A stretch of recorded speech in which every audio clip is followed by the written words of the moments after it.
कर्क, वृश्चिक आणि मीन राशीसाठी 12 वर्षातून येणारी एक सुवर्ण संधी आलेली आहे. कारण 12 वर्षाने स्वतः गुरु हा कर्क राशीत उच्चीचा झालेला आहे. त्यामुळे कर्क, वृश्चिक आणि मीन राशीसाठी सगळ्यात जास्त मोठा लाभ त्या ठिकाणी होणार आहे. सगळ्यात पहिल्यांदा पाहूयात कर्क राशी. स्वतः गुरु तुमच्या जन्म राशीत उच्चीचा असल्या कारणाने तुमचा आत्मविश्वास उंचावेल. समाजात तुमची इज्जत वाढेल. घरादारात आनंदी वातावरण राहील. पुढच्या येणाऱ्या आयुष्यासाठी योग्य दिशा ही तुम्हाला याच वर्षी मिळेल. आणि जर तुम्ही व्यापारी असाल तर हे वर्ष तुम्हाला जास्तीत जास्त फायद्याचं ठरेल. चला तर मग आता पाहूयात वृश्चिक राशी.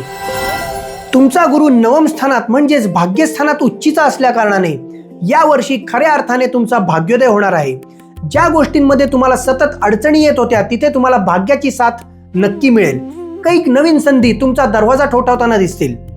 या व्यतिरिक्त फॉरेन टूर्स, फॉरेनला जाऊन शिक्षण घेणं यासाठी खूप सुवर्ण संधी त्या ठिकाणी निर्माण होतील. आणि जेवढी तुम्ही तुमच्या घरातल्या वडीलधाऱ्यांची म्हणजेच आई वडील, आजी आजोबा त्यांची मनापासून सेवा कराल तेवढाच तुमचा जास्त भाग्योदय त्या ठिकाणी होताना दिसेल. आता पाहूयात मीन राशी. गुरु तुमच्या पंचम स्थानात उच्चीचा असल्या कारणाने जी मीन राशीची लोक खऱ्या प्रेमाच्या शोधात आहेत त्यांना त्यांचं प्रेम नक्की मिळेल. आणि 7.5मुळे कुठेतरी ती जी पिचली गेली आहेत मागच्या 1.5-2 वर्षात त्यांच्यावरती गुरुचा आशीर्वाद आणि गुरुची कृपादृष्टी त्या ठिकाणी होताना दिसतीये. त्यामुळे कुठेतरी थोडंसं टेन्शन आणि डिप्रेशन हे त्या ठिकाणी कमी होईल. आणि या व्यतिरिक्त उच्च शिक्षणाच्या संधी त्या ठिकाणी निर्माण होतील. आणि हे वर्ष त्यांच्यासाठी खास संतान योग आणि संतान सुख दर्शवत आहे.